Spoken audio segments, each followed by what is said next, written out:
네, 안녕하십니까. 탈보신학대학원의 신민수 교수입니다. 오늘은 지금 한국교회를 살리기 위해 무엇이 필요할까? 세 가지를 말씀드리고자 합니다. 첫째로, 복음의 순전성을 회복하는 것이 필요합니다. 이 말은 바꿔 말하면 복음을 훼손하고 퇴색시키는 것들을 제거해야 한다는 말입니다. 오늘날 교회의 설교 메시지들이 예전보다 더 세련되었습니다. 그러나 복음에 대한 순전한 모습은 그 화려함 속에 가려져 버리고 말았습니다. 복음은 이 세상 나라와 하나님 나라가 만나는 유일한 접촉점이라 말할 수 있습니다. 예수께서는 니고데모에게 네가 거듭나지 아니하면 하나님 나라에 들어갈 수 없느니라 말씀하셨습니다. 복음은 우리에게 거듭남을 가능케 합니다.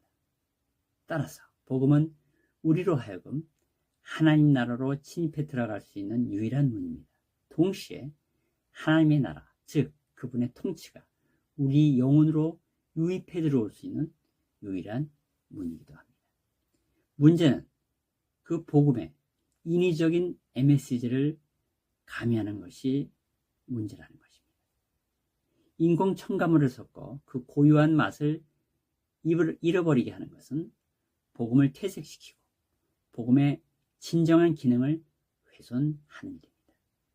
복음을 대체해버리는 모든 인위적인 것들을 제거해야 합니다. 대중문화와 오락거리와 정치 이슈가 복음의 진수를 가리지 못하도록 우리는 유의해야 합니다.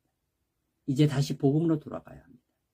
복음만이 우리의 영혼이 하나님과 맞닿을 수 있는 유일한 길이기 때문입니다. 복음의 순전성을 회복하는 것이 왜 그리도 중요할까요? 복음을 통해서만 교회의 진정한 부흥이 가능하기 때문입니다. 복음이 회복되는 것이만이 하나님 나라가 구체적으로 교회를 통해 펼쳐질 수 있기 때문입니다. 복음의 회복은 강대상에서 복음을 믿으라고 소리친다고 되는 것은 아닙니다.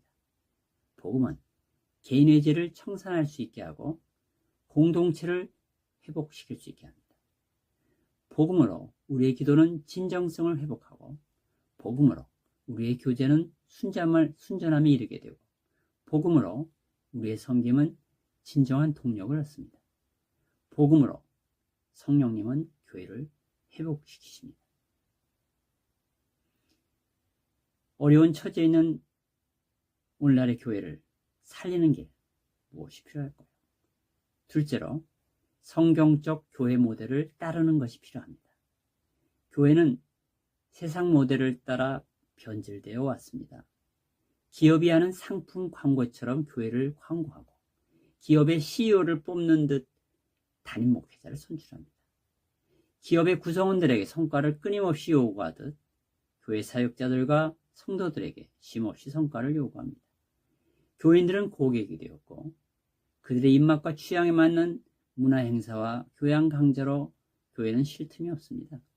기업 간의 생존 게임을 하듯이 사적인 경쟁심에 사로잡힌 목회자들의 모습은 우리의 눈살을 찌푸리게 만듭니다. 교회가 세상의 모델을 쫓는 방식은 그것만이 아닙니다. 원래 예배는 모든 예배자가 하나님을 향해 신앙 고백을 드러내는 행위입니다.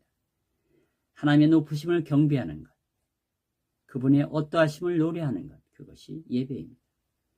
그럼에도 불구하고 오늘날 예배가 전통적인 형식주의를 벗어나야 한다는 강박성에 사로잡혀 퍼포먼스로 예배를 대체하고 사람들의 감동을 억지로 끌어내려고 하는 부담감 속에 모든 자극적인 장치들을 동원하는 모습은 너무나 안타까웠습니다. 하나님의 말씀을 선포해야 될 강대상이 세상의 무대로 대체되고 말았다는 방증이 아닐 수 없습니다. 교회는 올바른 모델을 성경에서 배워야 합니다. 성경은 교회를 몸으로 비유합니다. 교회는 생명체적 공동체로서 하나님을 향해 예배 공동체로 서야 하며 성도 간의 배움의 공동체로 드러나야 하며 세상을 향해 섬김의 공동체로 나타나야 합니다. 교회는 영웅을 필요로 하지 않습니다. 마치 온몸의 지체들처럼 각각의 역할로 한 몸을 이루듯 교회의 모든 구성원들은 각자의 은사와 재능을 따라 섬김으로써 그리스도의 몸을 온전히 이루어가야 합니다. 그러고 나면 그리스도께서 자기 몸의 지체들 가운데 생명의 생기를 더욱 활성화시켜 주시는 것입니다. 그 힘으로 하나님 나라의 사역을 펼쳐가면 되는 것입니다. 우리에게 필요한 요소는 또 무엇이 있을까요?